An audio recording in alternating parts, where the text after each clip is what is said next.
Okay, it's recording. All right, would you like to state your name? Yep, Percy Aiming. And what's your relation to me? I'm your grandfather's father.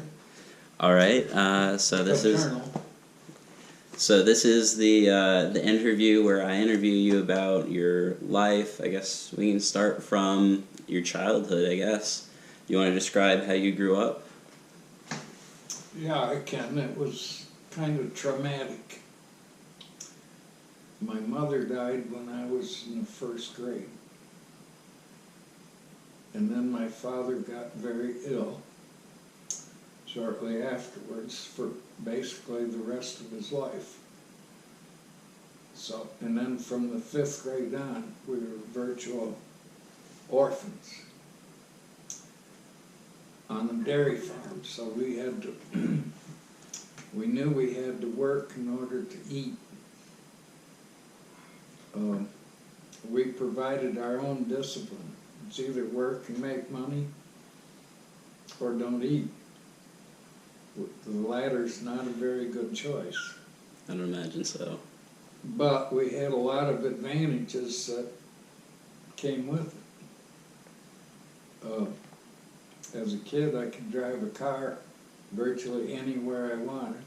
What age did you start doing that at? Oh, probably 12. Okay. Started driving the farm truck. I would drive to school.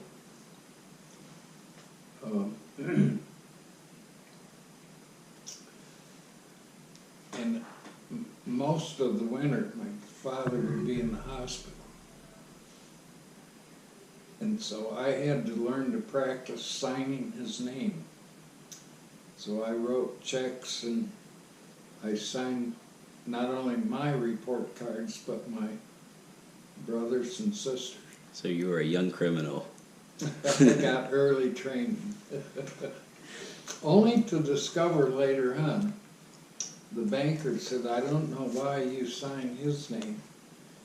You could sign your own. He had it set up so his kids could carry on the business.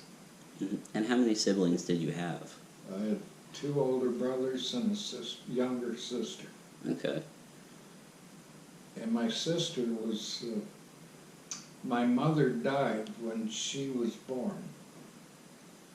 So that imposed a terrible problem on my father.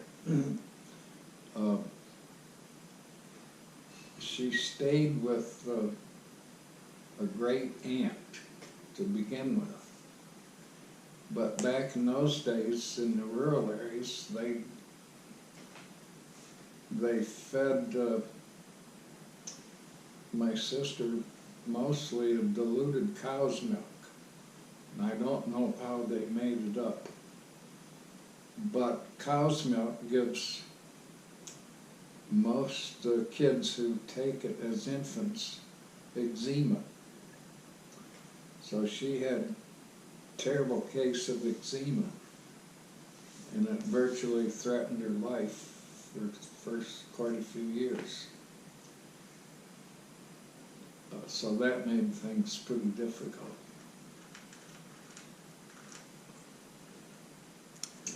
Okay, do you have any stories to share from when you were growing up on the farm?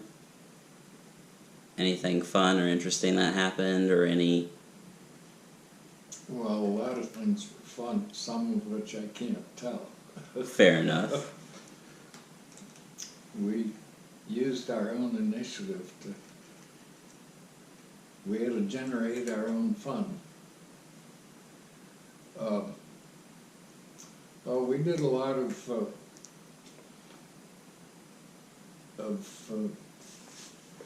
hunting deer when we wanted some speedy beef to eat. We'd simply go out, take the car and go out, we saved an old car. Instead of sending it to the junkyard, that was our hunting car. We cut the roof off and we could take our gun and go out and shoot a deer. So you had a mobile stand. On our own farm. But then as to make it more fun, we would, in the late summer, when the game wardens would come out, we would get them to chase us. And of course, we wouldn't have a gun with us. But we had the car fixed so that we could make it backfire and it would sound like a gun.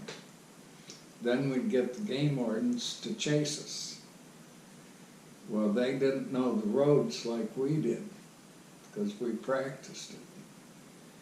And they'd wind up getting stuck, or in some cases hit small trees, damage their own vehicles. But we would always go back to pull. We'd offer to pull them out. If they'd give us, you know, $5 or $10, we'd pull them out with the tractor. You know, the big farm tractors. Mm-hmm. Well, after they'd get over being mad and realize we'd always have to start walking away, because we never wanted them to know the car that we were in, that they were chasing. So we would walk back and we'd hid the car and we'd take a tractor back.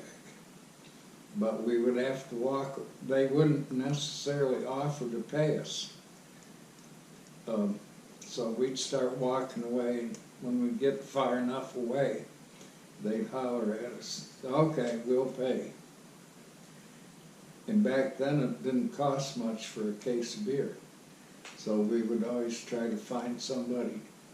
Well, there was a local guy who was over 21, and he'd always buy us a case of beer. We'd have to pay him an extra $1 or $2. But it was game warden's money anyway. One time, Lee and I were hunting. This is my older brother.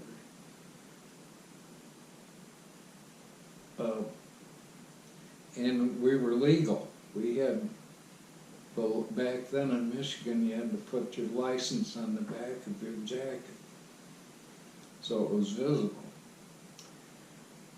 And the game wardens would, every time we would go out hunting, they would just try to stick right tight to us.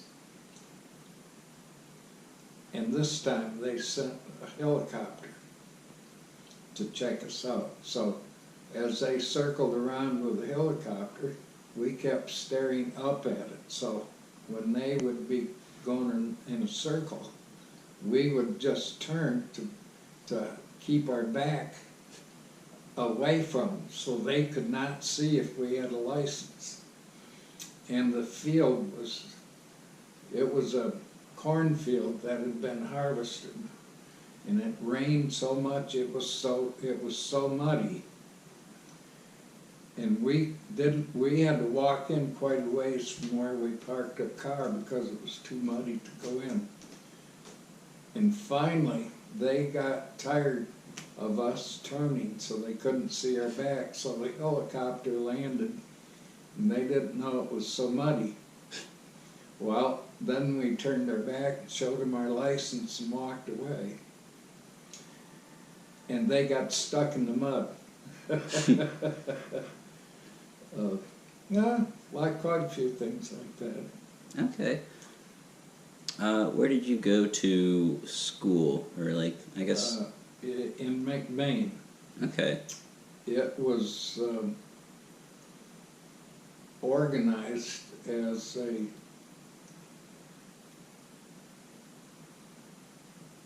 well, in Michigan, before the big schools were formed, they were all little dinky independent ones in townships. And when they organized, they absorbed all the outer little schools. And my oldest brother actually he's 4 years older than I am, went to one of the local schools that was a one-room schoolhouse. Anyway, they were organized into what was called the McBain Rural Agricultural School. And it was still being built when I was in the 5th grade. They were building the high school, or the grade school. So we, for 1 year, had to go. We were bused off to one of these one-room school buildings that was still operational. And it was way out in the country. So we had this old-fashioned school teacher who, an interesting little incident, she used to always had a pointer with her. And if somebody misbehaved too bad, she might like to try to whip them with that pointer. Well, I sat right behind a kid who was pretty ingenious and tough, and he would always provoke her to try to whip him with that pointer. He would invariably get the pointer away from her and threaten to whip her. And we had to, then, if anybody helped or associated with them, we would be sent to go see the superintendent for